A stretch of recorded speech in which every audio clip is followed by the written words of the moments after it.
Hello, I'm Sean. I'm Constance, and this is Dragon and Kraken Books. We are a married couple who love books, and we love reading, and we love talking about the shit that we read. And we're so excited to have this opportunity to talk about books with people who aren't each other. And what we're going to do today is we're both going to introduce a couple of books that we really love and we really recommend, and then a couple that we actually don't recommend to anybody, we didn't like at all. So we're going to get started with Sean's picks. First book I want to talk about, Thoughts and Poems for the Educated Common Man by Derek Zeller. Every once in a while, a poet will come along whose voice and vision tends to reach across the boundaries of time and space and touch that common humanity that's in all of us. This isn't that guy. This book will introduce you to that dude at the end of the bar who's mumbling incoherently into his half-empty glass of scotch. This book that I do recommend, Hawk Mountain by Conner Habib. This is the story of schoolteacher Todd, who has a thing against bullies, as he should, until we learn that's because he had his own childhood bully, Jack, who shows up back into his life right at the start of the novel. And the tension between the two is palpable right from the beginning. Ultimately leading to an act of violence that ratchets up the anxiety from the middle of the book straight to the end.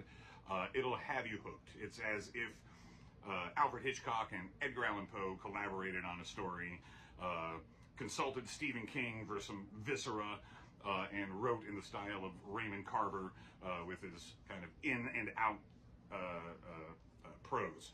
So it's brutal, it's violent, but it also deals with some themes about shame and trauma and how our past can affect us still in the present.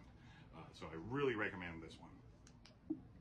First book I'm going to talk about can be described as a survival thriller. That's Wellfall by Daniel Kraus. I absolutely love this book. It's about Jay, who is traveling into the ocean. He's going diving to see if he can find his father's remains. His father has passed away, whose body has been unfound. And it's a story of family, love between father and son. Not to mention, Jay is swallowed by a giant whale on his journey to find his father's remains, and he has an hour's worth of oxygen to survive until he finds a way out. It is just unputdownable. It's one I would highly recommend. The one that I would not recommend to anyone I did not enjoy is Ruth Ware's The Turn of the Key. I've read Ruth Ware before, really enjoyed some of her stuff. This was not it for me. This I found to be boring. This was about Rowan, who shows up at this family's home looking for a job as a nanny. The house basically is a smart home, lots of technology. The book consists of a lot of beeping and alerts and sirens going off, and really that's about it. Nothing else happens. So highly recommend Wellfall. Everybody needs to check this out. Turn of the Key, you can skip it.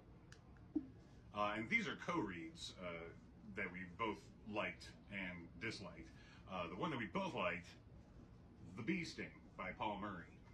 If nobody's recommended this book to you yet, then you need to get a new group of reading friends. It's a family drama, but it's not like a soap opera where everybody's up in everybody's business. Each member of the family, there are 4 family members, they have their own narrative arc. They're an Irish family dealing with an economic collapse plus their own individual crises. It's got layers of misdirection. They'll have you guessing all the way up into the end of the book. And the end of the book is just, it's stunning. And I don't want to give anything away, but it really leaves open so much for discussion. Just Googling a little bit about this, you'll see there are discussions all about it on Reddit, Goodreads, etc. Pick it up, read it. I know it's thick, but it won't feel like it. The co-read that we read together that neither one of us really enjoyed was The Husbands. This starts with Lauren, who is the main protagonist. She's gone out into the town with her girlfriends for a bachelorette party. She comes back in, drunk, passes out, and wakes up and has a husband the next morning where she was previously single. Over the course of the book, she finds out that her attic is responsible for producing a new husband every time she sends one up there. Some husbands last a couple of months, some will last a matter of minutes. Sometimes she doesn't like the pair of socks he's wearing, so back in the attic he goes. That's really all the book did. It went through a series of husbands. We didn't learn anything, no life lessons. It was just speed dating in book format. So that's one we don't recommend. And that's it. That's our first episode of Dragon and Kraken Book Talk. Hope you liked it. If you did, give us a follow. You can find us both on Goodreads for more in-depth reviews and recommendations. And thanks for watching. See you next time.